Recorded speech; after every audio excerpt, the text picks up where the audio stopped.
and caught the red-hot light of the North Star.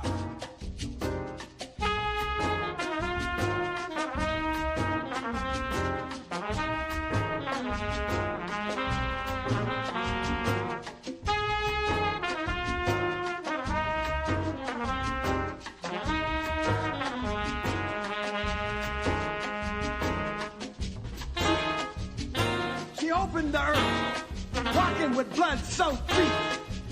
She challenged the whip, the gun, the knife. She challenged the fire, pulled from the bodies of slaves, made into laws, prisons, and courts.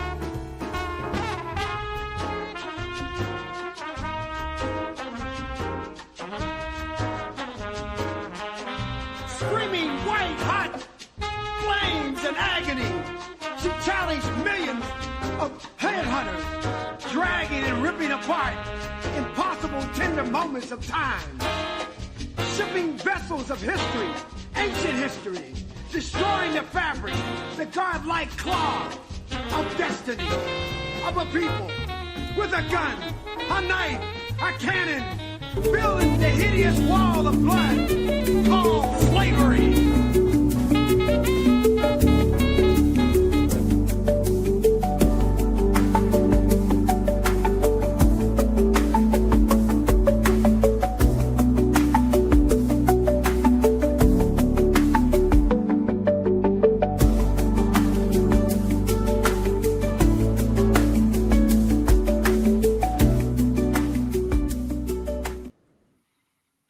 Well, welcome back, as always. Thanks for joining me. France's big protest. Who's on strike? Why? And what's next? The strike action and nationwide protest follow the Block Everything demonstrations that took place earlier in September. What's going on here in France? How is this impacting the European Union? And why should we care? Well, let's connect some dots and find out.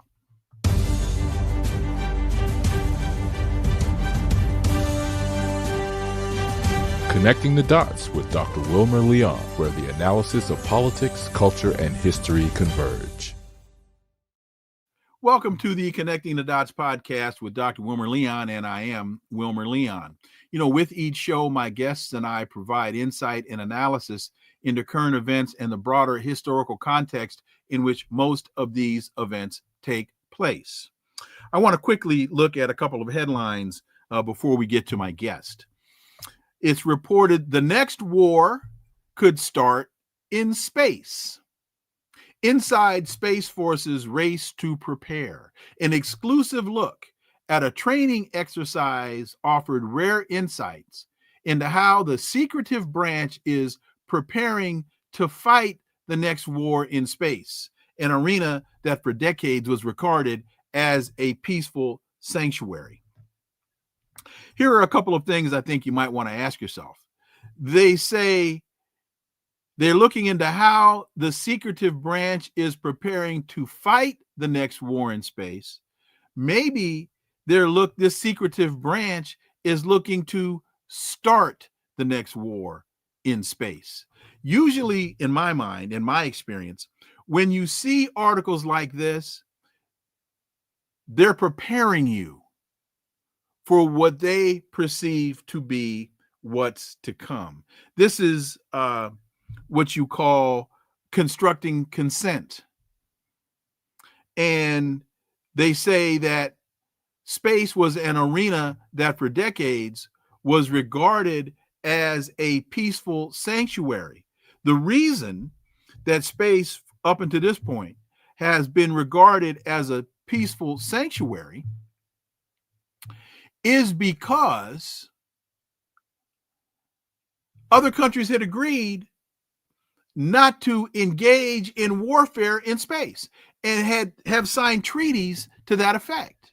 The United States, as far as I know, is one of the only, if not the only country to not sign on to those treaties. The very same way that the United States didn't sign the Rome Statute creating the International Criminal Court and has excluded itself from, as much as the United States loves to talk about international law, we have excluded ourselves from being held accountable, legally accountable in the International Court of Law or Court of Justice, from being held accountable for the war crimes that the United States has been known to commit.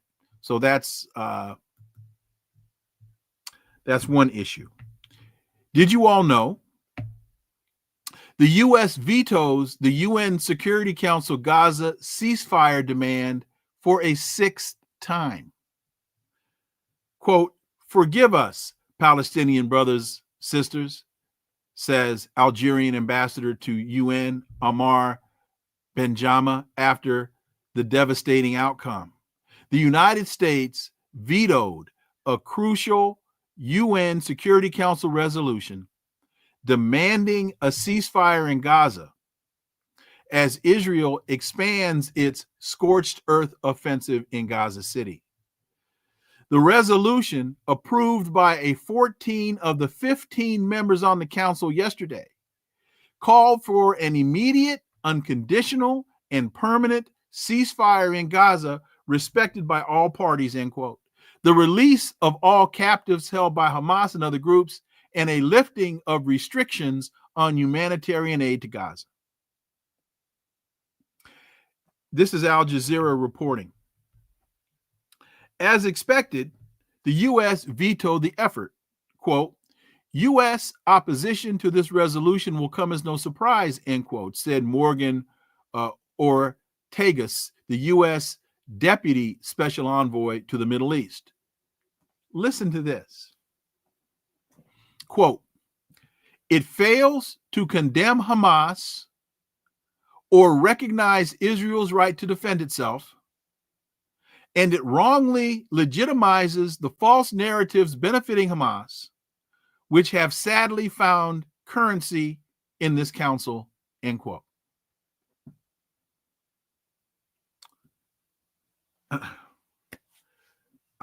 Out of respect to my pastor, Clarence Williams, I'm not going to, he needs to know that the lessons he's taught me have been well learned. So I'm not going to just go into a rant filled with expletives. But folks, there's a reason why the proposed resolution failed to state that Israel has a right to defend itself. And the reason is Israel, in terms of international law, has no right to defend itself. Now, this isn't anti-Semitic diatribe. This is international law. The oppressor cannot claim self-defense when the oppressed resists the oppression.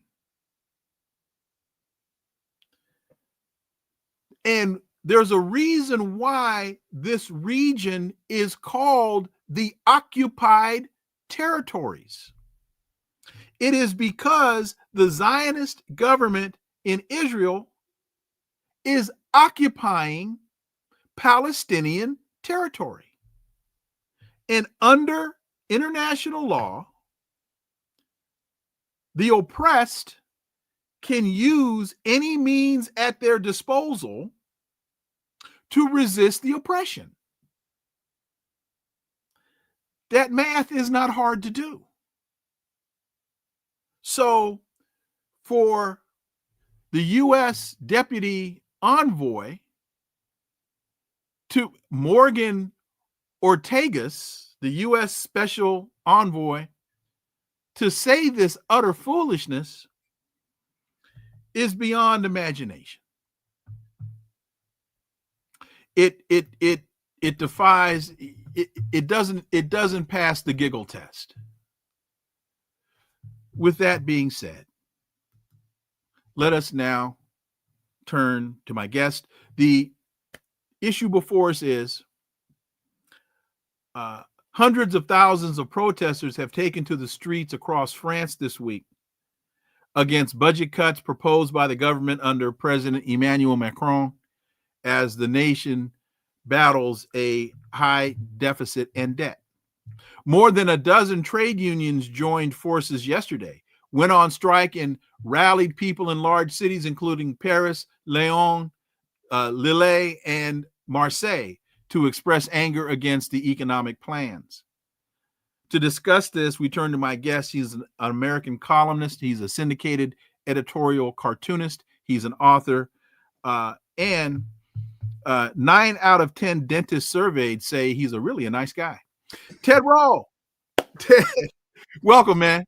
Hi, Wilmer. You might not know my latest dentist, but otherwise. Well, that's 9 out of 10. So yours That's obviously true. is the outlier. Yes. And that's true. 9 out of 10 dentists surveyed did say that. So, okay, Ted, for people to understand, you have dual citizenship. So you understand and you study the politics of France as well as politics elsewhere in very great detail. So help us understand what's going on here right now in France, and with this big protest. What's going on in France? Yeah, so first I want to be really clear, Wilmer, and thanks for having me on, to say that it's really, people are used to the French always protesting. They are always on strike, to the barricades, and the French have that reputation with some just cause. But sometimes it's more serious than others, and this is a genuine crisis in the regime as it currently stands. I think there's a stronger, better than 50-50 chance that we're going to see a collapse of the Fifth Republic and a new constitution and a Sixth Republic before we're through with all this. So wait a minute. Explain what that means, because we've already read that the prime minister lost the vote. So when you talk about Fifth Republic, when you talk about Sixth Republic and the Constitution, explain what that means. So France is currently governed by a constitution that was established and ratified in the late 1950s under Charles de Gaulle. Charles de Gaulle was in power 3 times throughout his life in leadership. Briefly at the end of World War II, after the liberation from Nazi occupation, he wasn't elected that time, and he didn't last long. He was head of the provisional government. Then in 1958, he basically started a soft, I would say it's a military coup. I mean, it qualified by every standard. The media didn't appear for 3 days, and there was a crisis involving France's war against the people of Algeria, who were at the time fighting for their independence from France. Algeria was a full-fledged part. It was a French colony from the standpoint of the Algerian people. As far as legally, Algeria was very important to France. It was a full-fledged province of France, in the same way that Alaska and Hawaii are fully part of the United States, have a higher status than Puerto Rico. And so at that point, Charles de Gaulle argued successfully when he presided over the seizure of power in 1958 that France needed a stronger presidential system in the balance of powers. So that's what they created, and that's what's been in place since then. The Fourth Republic basically ruled from the end of World War II to 1958. The Third Republic is kind of probably arguably the France that, like most people who study history, pay a lot more attention to, from 1871 to 1940, when the beginning of the Vichy regime during the Nazi occupation. So I think that what we're seeing here is the weakness of the presidential system. embodied by the person of Emmanuel Macron. When up until Macron came along, you could kind of the French parliamentary system fit in kind of neatly with sort of the politics that we know in most Western electoral parliamentary democracies, where basically you'd have a communist party, a socialist party, some sort of centrist party, and maybe two parties on the right, one a sort of center right and one a far right party that embodied by Le Pen's old party, Jean-Marie Le Pen, the National Front. Now it's called the RN, the Rassemblement National, which is his daughter, Marine Le Pen, who, by the way, threw out her dad. So she's a tough customer. So basically we've got, so what's happened is Macron came to power with sweeping electoral victory. He created a political party that didn't exist before him, and basically was just dedicated to the prospect. Its ideology basically came down to, we are basically anything that Macron wants, we vote for. It's a corporatist, that's for sure, but vaguely center left on something, center right party on others. It's very vague. It's sort of like a liberal version of MAGA in that it's whatever this guy wants. And that kind of it wasn't bound to work. While this that came out of sort of a crisis and collapse of the old Socialist Party. And the left was really in disarray until last year, when Macron's personal popularity, as well as that of his party, started to really deteriorate. And so he called snap elections. It was a gamble. He was basically saying, if you don't want me, I'll just leave. So, I need you to show me some love, otherwise I'm out. Well, the French people were like, we don't have love for you. And so the two parties that came out of it were the far left coalition. They formed something called the New Popular Front, which was a callback to 1936, when the communist, socialists, and other left-leaning labor parties all got together and formed a governing coalition under France's first and only Jewish president, Léon Blum, not the only. That's a very important moment for the French left, because they got to govern for a few years, and they basically created the social safety net that the French value and treasure today. The New Popular Front won last year's snap elections overwhelmingly. They were presided over by a far leftist, Jean-Luc Mélenchon, who's basically a Marxist, and so he demanded the right to form a government. Macron was like, yeah, I know what I said. Fuck that. You're not forming a government.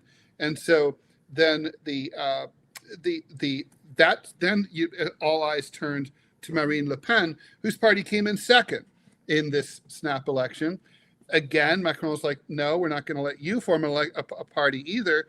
So basically, he appointed another prime minister, exactly cut and paste a cipher for Macron's failed and unpopular ideology. That's basically it's austerity, it's it's budget cuts for the poor, tax cuts for the rich, big contributions to NATO and defense spending, and so on.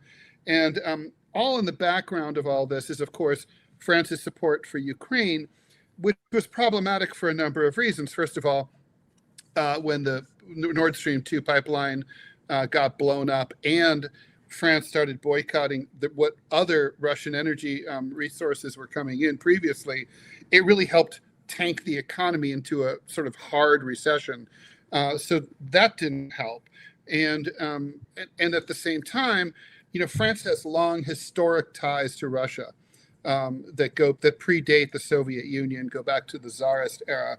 And so for a lot of French people, not all by any means, a lot were very sympathetic to the Ukrainians, but to a sizable plurality, maybe roughly half, they are very annoyed at the fact that France is sort of severing ties with the Russian Federation. So on a foreign policy front, it's like, look, you're defending the Ukrainians. We shouldn't even be on their side at all. and we can't afford to support them even if we are on their side. That's sort of the overview of the sort of domestic international view. Meanwhile, at home, unemployment, particularly among the young, particularly underemployment, and by young I mean under 45, has been an endemic problem in France for decades. And they've managed it usually by propping up the social safety net, by extending unemployment benefits, shortening the work week, and so basically adjusting the reality of adjusting the safety net to fit the realities of the shifting economy where fewer workers are needed. Macron's throwing all that out and basically acting like it's 1981 and you're Margaret Thatcher and you need to shut down all the mines and you're in England. The French really value their social safety net.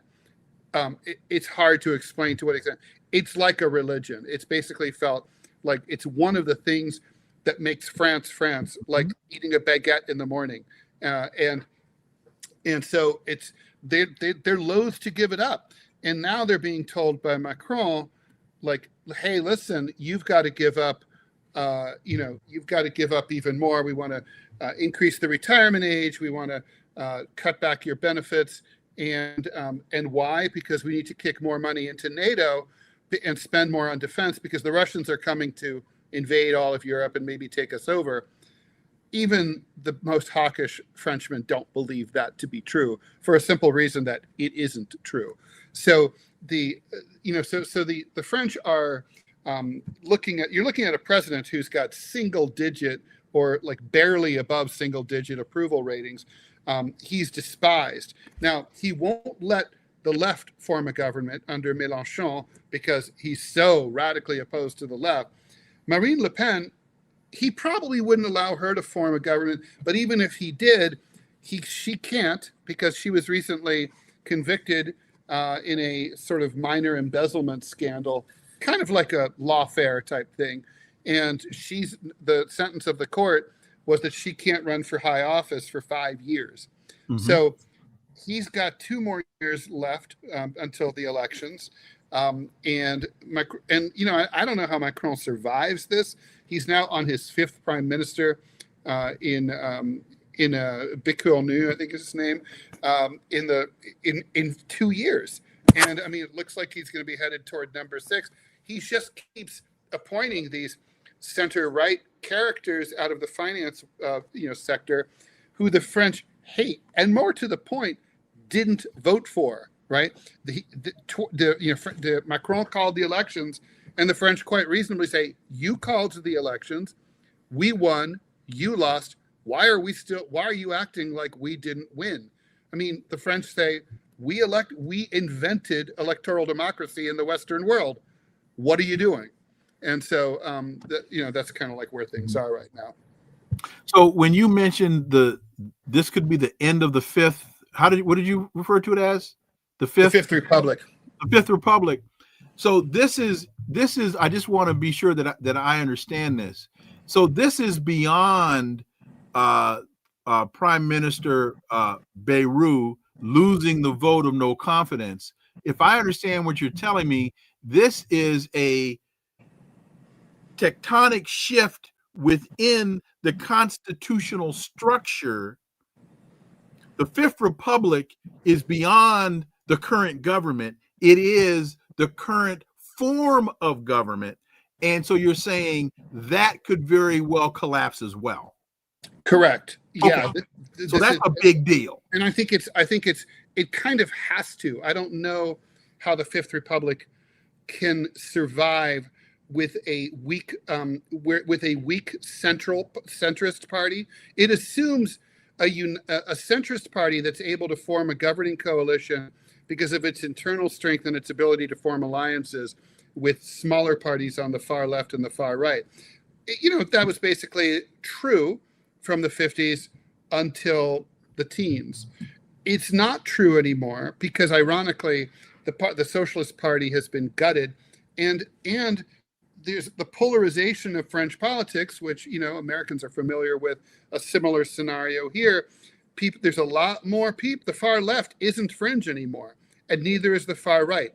Those are basically roughly speaking, you've got like a 35% of French people are on the far left, roughly 30% are on the far right, and the mushy center is like 15%, and then everything else, there's like the residual is in play between those three sections. I mean, that's writ large, but basically, for the last 20 years, the French have formed coalitions, right-wing coalition, left-wing coalition, but the center can't hold because it can't form, is not willing to make the concessions necessary to form a coalition with either the right or the left.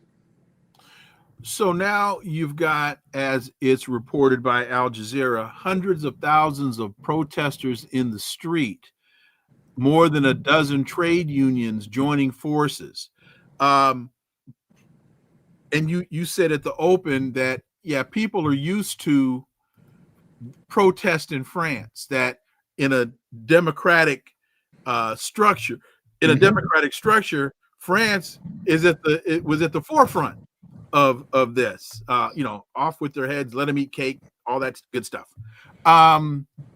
So what does this mean in the immediate term? And this also seems to be playing itself out in other European countries. Well, I think in the medium term, in the short to medium term, you're going to see more dysfunction, and you're going to see the strikes get bigger and bigger, and and I think this other countries that are dealing with similar sort of electoral dynamics, they're going to be watching France, and I could see a ripple effect, particularly maybe into Germany.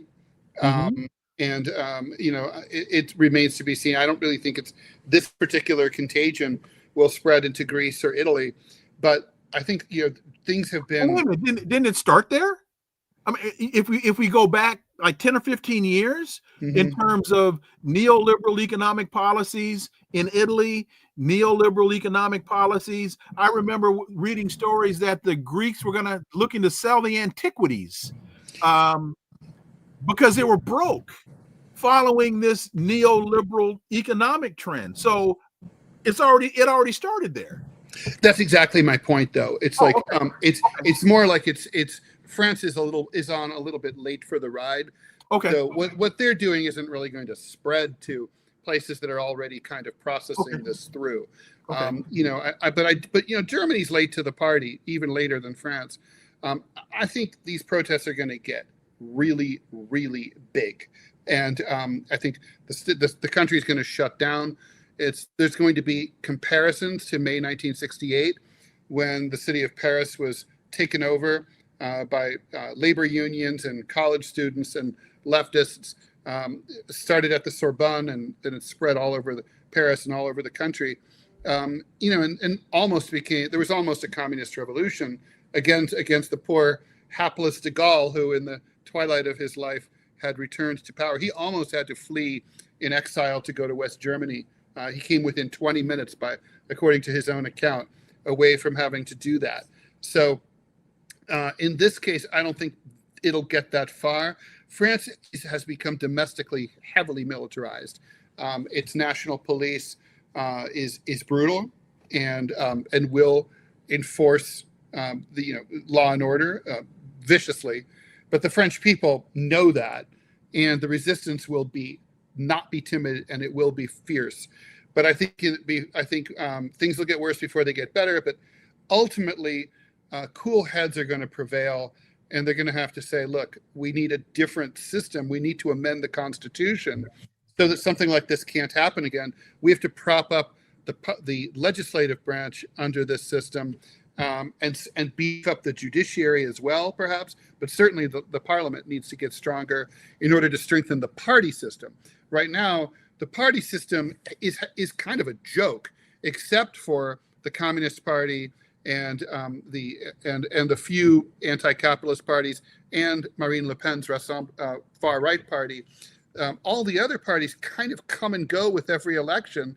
It's literally like Bob's political party and pommes frites, and in one sector. in one election. The next election, that party's gone, and it's replaced by, whatever, the accordion party. I mean, I'm joking, but they basically just keep switching parties all the time, and the parties don't really mean anything.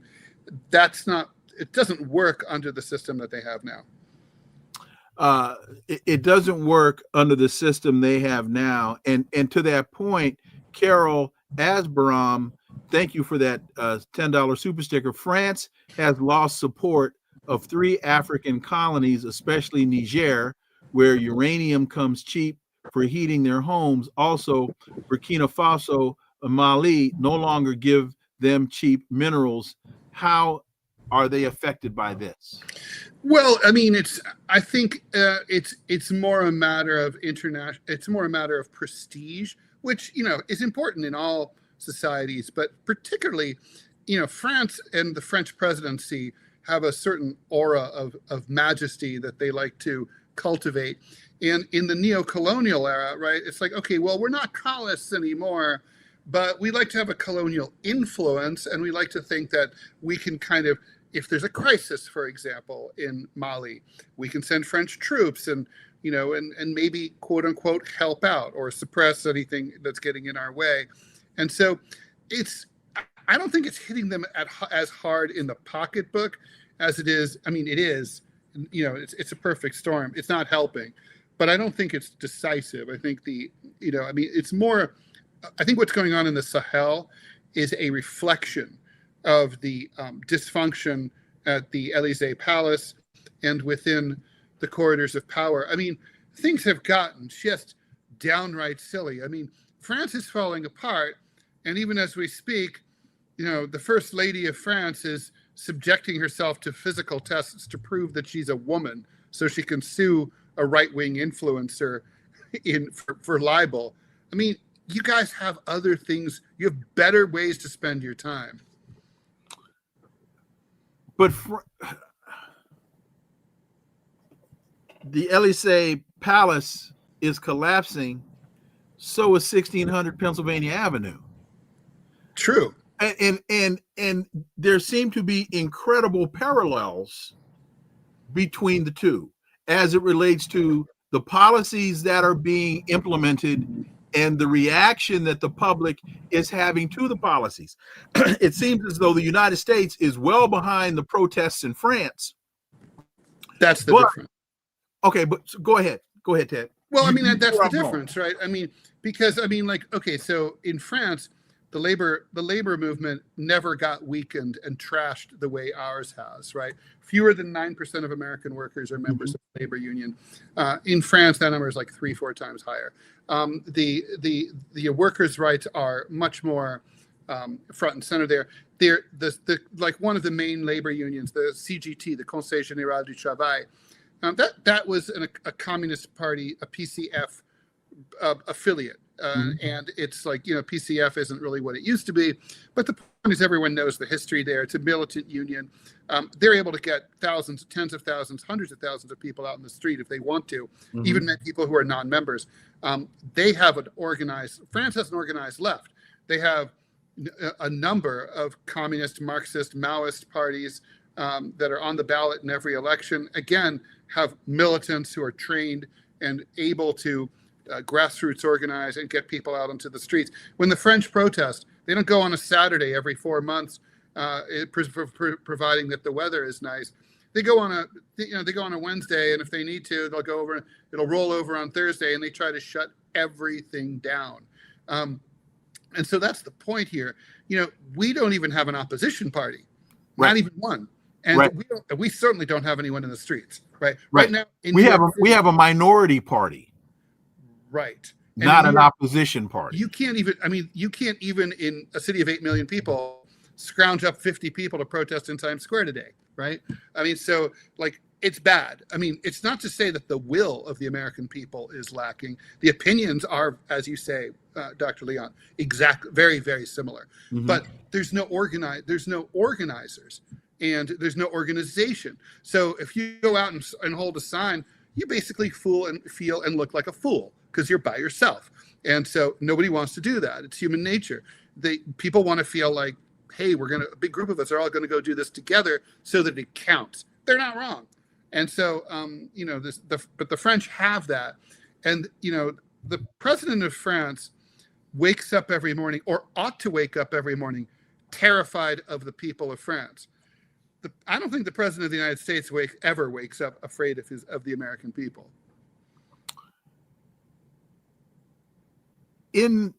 As we look at the politics play out in Germany, they're playing out in France, they're playing out in Great Britain and other places, Ukraine is either at the center or very, very close to a lot of the instability. And so I asked this question to a lot of guests, and I get the answer, but I still don't get the answer as to why Europe is following the United States down this rabbit hole. I'm afraid I'm going to be maybe as disappointing as the other people you've asked this question to. I don't honestly know. Obviously, you'd have to be a fly on the wall to hear the conversations that are taking place between, the German chancellor and the French president, and presumably their counterparts in the U.S. State Department or whoever they're talking to. We know what they say in public, right? In public, they say, we're holding the line for Ukraine. It's a democracy. We care about it. It's in Europe. We have to defend the territorial integrity of this sovereign state against Russia. Otherwise, the Russians won't stop there. They'll go into the Baltics. They'll go into Poland. They'll go into Eastern and Central Europe. And then who knows what. It'll be, it's appeasement. The thing is, there's so little evidence to support that. Is it possible? Sure, it's possible. But it's possible, on an order of 1 or 2% possible. It's just so unlikely and so outlandish, and there's so little evidence to support that idea that that Vladimir Putin or anyone else in the Russian Federation is interested in any of that. That they must know it's not true, right? So that's my point. There must be. They must know this is BS. They must know. So the question is, what is true? Right? What's the real reason? Well, sure, the military-industrial complex always wants, it's international, it's global. It always wants to be fed. They get to try new weapons. It is a way of. I'm sure a bunch of them think this is a way of keeping the Russians tied down the way we were tied down in Vietnam and the Soviets were tied down in Afghanistan.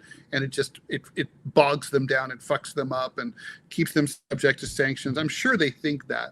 I guess the question is, why do they care about keeping the Russians bogged down, considering really they do better when they do business with Russia. So, and the Russians are happy to do it with them. So, that's the part. It's a little mysterious. There's not, I think, a lot of sort of domestic, what's the word I'm looking for? There's not a lot of organic domestic appetite for supporting Ukraine. In other words, if the powers that be were just simply to say, yeah, we've changed our mind, we're not interested in that anymore, no one would really care. There's the Ukraine maniacs who, they're few and far between. It's thin support. So, they're not getting the pressure from the grassroots. Again, I don't know. It's weird because the polls in France don't show that most French people want to throw Ukraine under the bus. It's more like they just don't think it should be a top priority. It feels like something that if they could do on the side, it would be okay, but not if it's expensive, and it is expensive. That's kind of in the feeling, I think, in the public opinion in France. I don't know why that's the feeling. For me, if my country's in trouble and me or my friends or my family or my other people, my fellow citizens are having trouble paying their bills, I don't want a single franc or euro or dollar to go any outside of my country. I want it to go to help people in my own country. So I don't get it, but that's where they're at. I recall maybe back in 22, when this conflict with Ukraine was just bubbling. There was a meeting between Macron and Putin, and they were sitting at this very, very, very, very, very long table. And Putin was at one end, and Macron was at the other. You remember that? Oh, yeah, iconic. Okay. And I recall Putin saying to Macron, and I'll paraphrase, if you get involved in this against Russia, I will send a missile into Paris. And the expression on Macron's face was as though someone had just pooped in his soup. Do you remember that exchange? I do not. Am I right? Am I recounting that correctly? I don't remember that exchange, but I'm not saying it didn't happen. Okay. All right. I got to go. Okay. Then never mind. Okay. Let's shift gears to the media in the United States. And what now is, I was about to say appears to be, but I'll just say is now a flat out attack on the First Amendment. Mm-hmm. Your thoughts, the cancellation of Jimmy Kimmel, the cancellation of what's the name on CBS? Colbert. Stephen Colbert. JD Vance telling people, if you happen to hear someone saying something bad about Charlie Kirk, you should call their employer. Ted Rall, your thoughts? Yeah, so it's been an interesting development to me, and the part that I had so much trouble processing was, first of all, Jimmy Kimmel generically is a milquetoast celebrity fluff stand-up comic, and I was like, why are they so mad at him? And what he said was not even about Charlie Kirk. He didn't have anything bad to say about Charlie Kirk. Not that he's not allowed to, but he just didn't. And what he had to say was not even, by the way, well, definitely the shooter was a MAGA Republican. He didn't say that really. If you read it, that's not what it says. What he says, the quote is basically along the lines of the MAGA Republicans want you to, we're bending over backwards to make sure you knew that he wasn't one of theirs. It's a little bit convoluted, but hey, we've all said things that were convoluted. In other words, it was not that big a deal. Right. And he's not that big a deal in terms of challenging narratives or being provocative or anything like that. And so and I'm pretty happy with I sent out my column today about this at Rall.com, and it's my syndicated column for Creator Syndicate. And basically my thesis is that in this Martin Niemöller scenario, in this trope, right? Like, there's a sense among like the New York Times media reporters that this marks some kind of future danger. This is a harbinger of a slippery slope that could get worse and worse. And I was like, no, I think it's the opposite. I think all the harbingers happened years ago. Like when the Smothers Brothers were canceled by CBS, even though they were the top-rated show on the network, because the Johnson administration didn't appreciate their criticism of him and the Vietnam War. Or when Bill Maher was fired by ABC because of, he said that it's not that heroic to fire a missile from thousands of miles away into Afghanistan in 2002, and he ended up having to make his way over to HBO. I think it happened when Lenny Bruce died in 1966 while trying to clear his name from obscenity charges.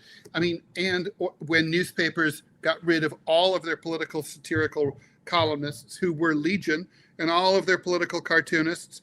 And in 2019, when the New York Times ran a cartoon by a Portuguese cartoonist that basically Bibi Netanyahu complained was anti-Semitic because it criticized Israel, and the New York Times they got rid of all cartoons and they fired their 2 cartoonists, neither of whom, by the way, drew the cartoon.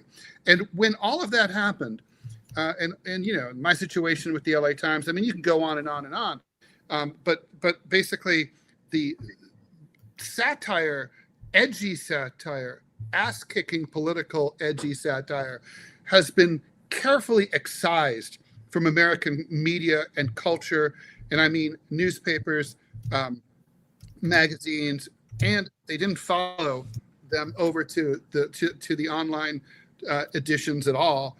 Over the course of decades, I think it's a process that it goes back to the McCarthy era and before that, but it accelerated radically after 9/11. And so this isn't the beginning of some terrifying new story. This is the end of the story. This is the part where all the stuff like that happened before leads to even the system won't even tolerate someone who purveys and who traffics in celebrity fluff like Jimmy Kimmel, doesn't even like let someone like that with his completely moderate, modest, like sort of non-criticism, yuck. This is, I mean, when you're going after people who are basically indistinguishable from Conan O'Brien, it means that the appetite for satire, all the good satirists are long gone. You know, they've all been fired or canceled or whatever, driven into other lines of work. We're all dead, and this is the last loser standing. And basically, like, this is the coup de grace. They're just walking over and shooting them. There's more to it than that, of course. I mean, you know, I think, both of these, Colbert and Jimmy Fallon had very expensive contracts. They had really big casts.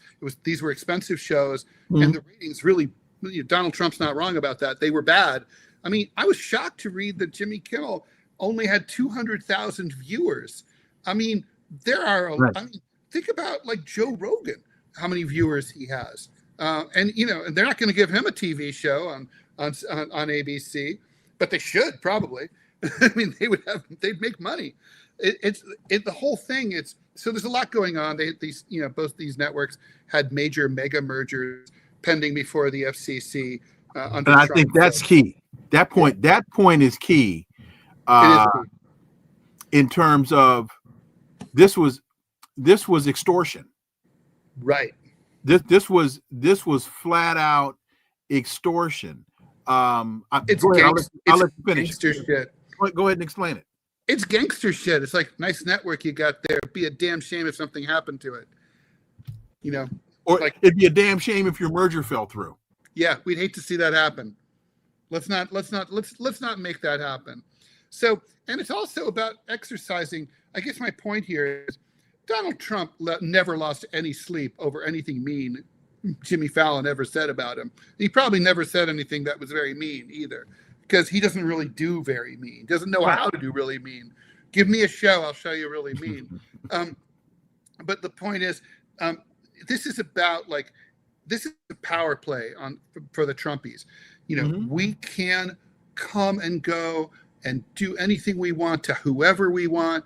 We don't care if you've got a big fancy name and lots of friends in Hollywood. We don't care that you've played it safe. And we don't even care that, like, we're not going to give you an opportunity to apologize. We're just Game of Thronesing you. We're just killing you. We're killing your career. We're dumping you because we can.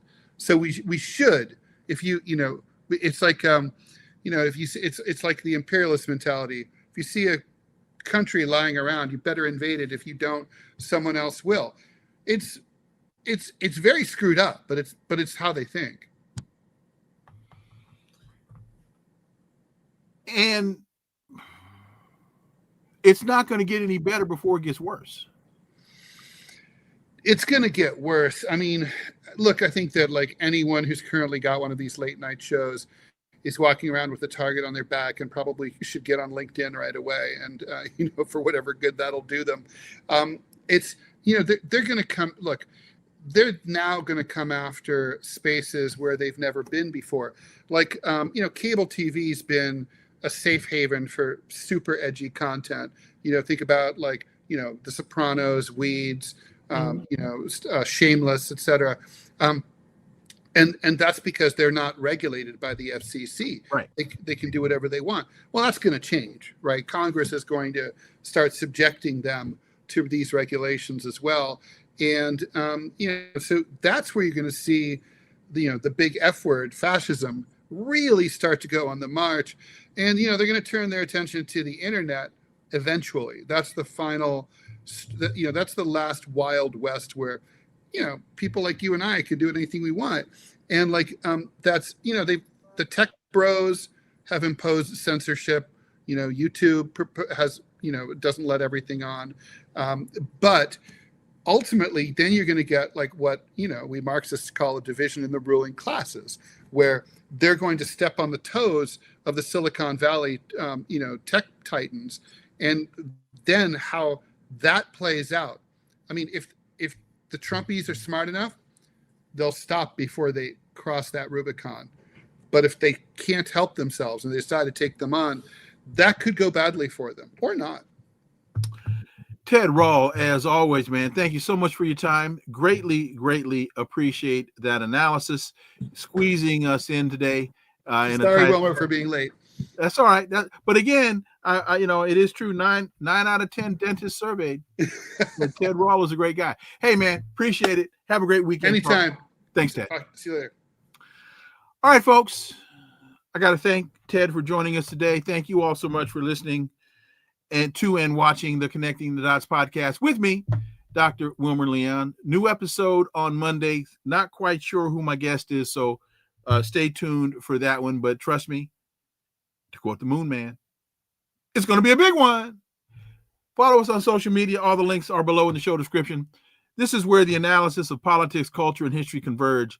Talk without analysis is just chatter, and we don't chatter on Connecting the Dots. See y'all Monday. Have a wonderful, wonderful weekend. Until then, I am Dr. Wilmer Leon. Peace. I'm out.